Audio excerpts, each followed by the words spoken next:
kilala natin. Kunwari. Uy, ang Aray sakit ko, na boy! ng mga bala. Tatamaan si Neja. May arrow, pero gumilid lang ng onte para makaiwas Lazen with a fracture. Pero may flicker, Zeno mabubuhay pa rin. 7-1 para sa Voltes. At ngayon ay medyo nahihirapan talaga agad sa gilid with unstoppable force. Sabay bato dun sa gilid. Mukhang maging enough naman para makakuha ng kill.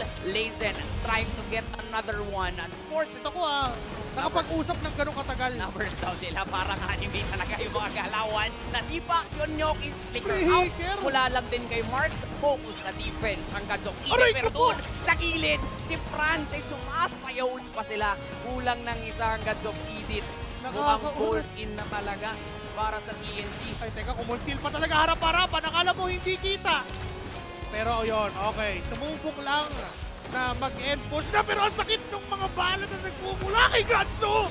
Pero hindi yata enough yung damage ng Gagdog Edith para palayuin ng mga nagsasama-samang TNC Voltes. Pero sila na mismo ang lalayo. Sila na mismo ang magde-decide na hindi pa ipipilit. Tinatry dumepensa ng Gagdog Edith with a fracture pero tinamaan ng arrow. Focus sa goal. Ngayon ang Voltes nakakuha ng 4. Si Waffle na lang matitira at uubusin nila lahat ng mga gods as for TNT Voltes. Pinburst down yung Lord ng Gods of Eden. Nakaharang si Onyokis. Ito na naman yung pathway. Harang palayan para hindi makalapit at makabutin sabay. Pasok kay Lazen. Pero nandito yung real-world manipulation. Kailangan nilang ilayo yung kanilang mga sarili. Si Katraiko ang nakita sa gilid.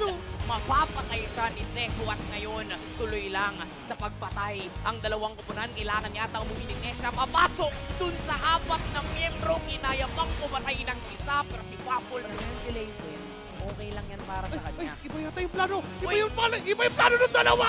Igugo nila si Lysen. Nung nakita sa yung nabigyan at ito na yung go time para sa TNC. Burst down yung Lord pero mukhang lalaman pa rin ang Gods of Eden with the manipulation. Sa loob, nandun din naman yung Netherrealm para masalba yung kanilang mga buhay. Pero ito na si Franz, hindi sa ngayon Golden Retriever. Ganun man yung tunog nun, pero ngayon hindi. Roar kung roar kasi ang TNC Voltes kaya talagang papasok even inside the base of Gods of Eden. 3 ang bagsak at ngayon pwede yata nilang i-ento. Ang kaso lang, endable nga ba? Papasok na nga with a flicker out si Waffle ngayon. Mukhang madedepensahan pa rin naman. Ang kaso lang, 4-5 yan at si Waffle ay mamamatay. Let's